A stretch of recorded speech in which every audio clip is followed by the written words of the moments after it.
আকাশ ভরা স্বপ্ন আর পাহাড় সমান ঋণের বোঝা নিয়ে কতটুকু এগোতে পারবে এসএসসি পরীক্ষায় পা দিয়ে লিখে জিপিএ 5 পাওয়া রফিকুল ইসলাম রাব্বি। 2 হাত ও 1 পা অকেজো হওয়া সত্ত্বেও রাব্বি দমে যায়নি। তার স্বপ্ন বড় হয়ে মানুষ গড়ার কারিগর, একজন আদর্শবান শিক্ষক হবেন। কিন্তু তার এই স্বপ্নের একমাত্র বাধা তার চিকিৎসা বাবদ খরচ হওয়া ঋণের বোঝা। রাব্বি জন্ম থেকে প্রতিবন্ধী না।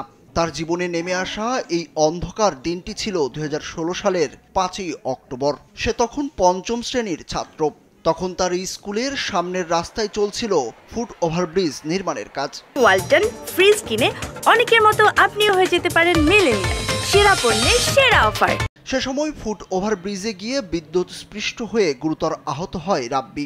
তাতে ওর 2 হাত ও বাম পা সহ শরীরের বিভিন্ন অংশ পুড়ে যায়। পরে জীবন বাঁচাতে চিকিৎসকের পরামর্শে 2টি হাতই কেটে ফেলতে হয় রাব্বির।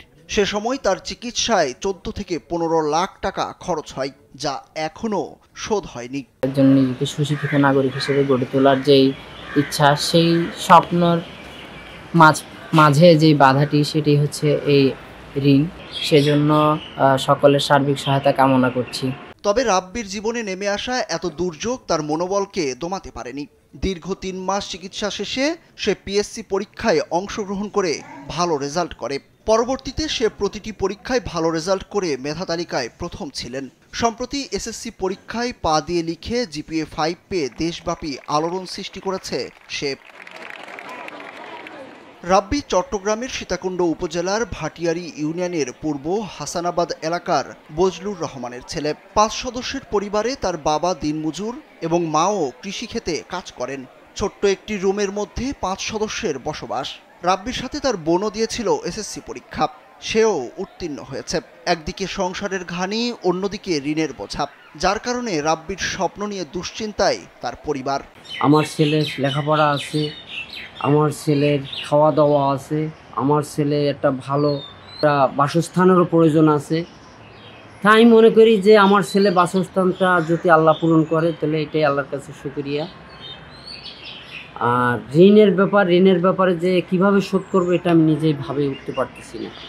রাব্বির স্কুল ভাটিয়ারী হাজী তোবারক আলী চৌধুরী উচ্চ বিদ্যালয়ের ভারপ্রাপ্ত প্রধান শিক্ষক কান্তিলাল আচার্য জানান, রাব্বি শারীরিক প্রতিবন্ধী হলেও সে অনেক মেধাবী ও দুঃসাহসী একজন তরুণ। ঋণের বোঝাটা যেন তার প্রতিভা বিকাশের বাধা হয়ে না দাঁড়ায়, সেজন্য সরকারি সহযোগিতা ও বিত্তবানদেরকে এগিয়ে আসার আহ্বান জানান তিনি।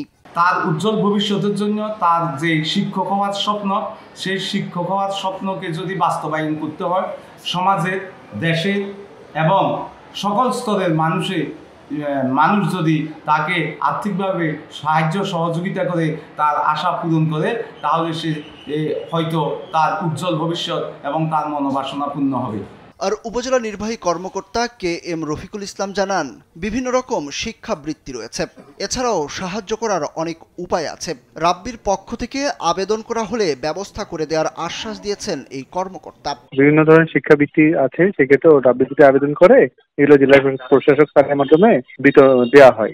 আবার কিছু কিছু সুবিধা আপনার জেলা পরিষদে আছে। তো ওর যদি আপনাদের আবেদন করে, আমরা সংশ্লিষ্ট জায়গাগুলোতে ওর আবেদনগুলো পৌঁছে দিতে পারি। আর সেই জায়গাগুলোতে তাদের স্পেশাল সুপারিশ করে দিয়ে আর কি ওরা যদি কিছু সহযোগিতা পায়, সে ব্যবস্থা করে দিতে পারবো।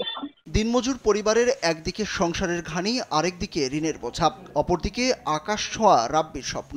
সব বাধা ডিঙিয়ে কতদূরে এগোতে পারবে রাব্বি, নাকি ঋণের বোঝায় চাপা পড়ে যাবে তার স্বপ্ন? সুরুজ আহমেদ, কালবেলা।